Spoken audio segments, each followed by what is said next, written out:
UTL solar solar लावणार आणि सबसिडीही मिळवून देणार। शिवराय पुतळा दुर्घटना प्रकरणातील आरोपी शिल्पकार जयदीप आपटे अटकेत। कल्याणमध्ये कुटुंबियांना भेटायला आलेला असताना आपटेला अटक।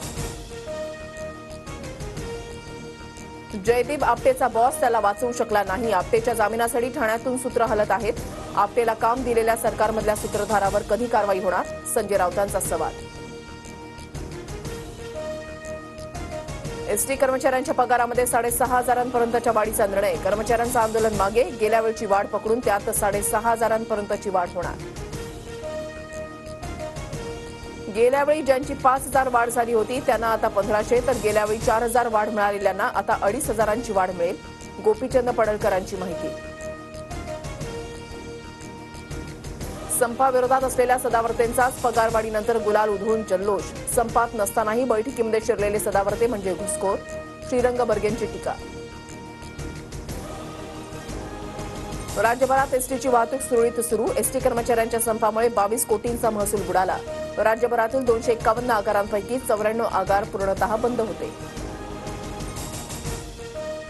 मुख्यमंत्रीपदाची आताच मांडणी करायची आवश्यकता नाही, शरद पवारांचं विधान। तर मुख्यमंत्री कोण होणार हे जनता ठरवणार, संजय राऊतांची प्रतिक्रिया।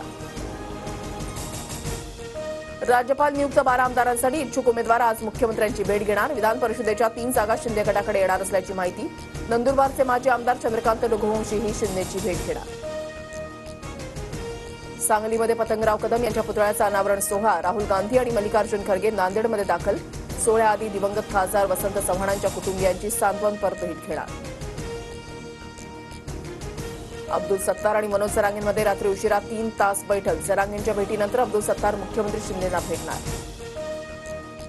सत्तारांसोबतच्या बैठकीवेळी जरांगेंची फडणवीसांशी फोनवरून चर्चा। शेतकरी प्रश्न आणि मराठा आरक्षणावर चर्चा। सत्तारांची माहिती।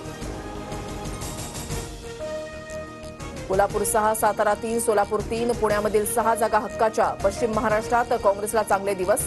जास्तीत जास्त जागा पक्षाकडे घ्या, नेत्यांची वरिष्ठांकडे मागणी। राज्य सरकारी आणि निमसरकारी शिक्षक शिक्षकेतर संघटनांचा संप मागे। राज्य कर्मचाऱ्यांना UPS, राष्ट्रीय पेन्शन योजना, सुधारित निवृत्ती योजनेपैकी एक पर्याय निवडता येणार। देवेंद्र फडणवीसांनी कारस्थान करत सीबीआयच्या माध्यमातून गुन्हा दाखल केला। चौकशीला सामोरं जाणार, देशमुखांचा फडणवीसांवर निशाणा। पंतप्रधान मोदी 19 सप्टेंबरला नागपूरसह विदर्भ दौऱ्यावर। भाजप विदर्भात प्रचाराचा रणशिंग फुंकणार। विश्वकर्मा योजनेतील लाभार्थ्यांना मोदींच्या हस्ते किट वाटप होणार। पूजा खेडकरच्या अटकपूर्व जामीन अर्जावर आज दिल्ली हायकोर्टामध्ये सुनावणी। पूजाचं अपंगत्व प्रमाणपत्र बनावट असल्याचा दिल्ली पोलिसांचा कोर्टामध्ये रिपोर्ट। नागपुरात 100 हेक्टरमध्ये भव्य फिल्म सिटी उभारणार। अधिक दर्जेदार मराठी चित्रपट निर्मितीसाठी सुधीर मुनगंटीवारांचा पुढाकार। विदर्भातील कलाकारांना प्रोत्साहन मिळणार।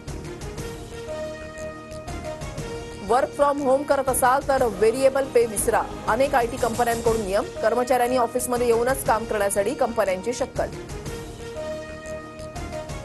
गडचिरोलीमध्ये रुग्णवाहिकेची सोय नसल्यानं आई-वडिलांची मुलांचे मृतदेह घेऊन 15 किलोमीटर पायपीट। ताप आल्यानंतर डॉक्टरकडे न जाता पुजाऱ्याची जडीबुटी खाल्ल्यानं 1 तासातच दोन्ही भावंडांचा मृत्यू। चेंबूरमध्ये घराचा भाग कोसळल्यानं 1.5 वर्षाच्या चिमुकलीचा मृत्यू, तर जखमी महिलेवर राजावाडी रुग्णालयामध्ये उपचार सुरू।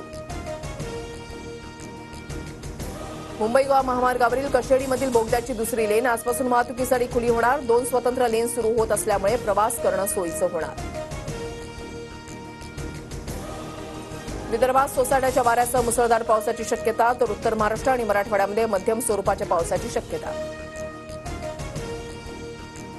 आंध्र प्रदेशमधल्या विजयवाड्यामधील पुरामध्ये 20 जणांचा मृत्यू। मुख्यमंत्री एन चंद्रबाबू नायडू यांच्याकडून मृतांच्या नातेवाईकांना 5 लाखांची मदत जाहीर।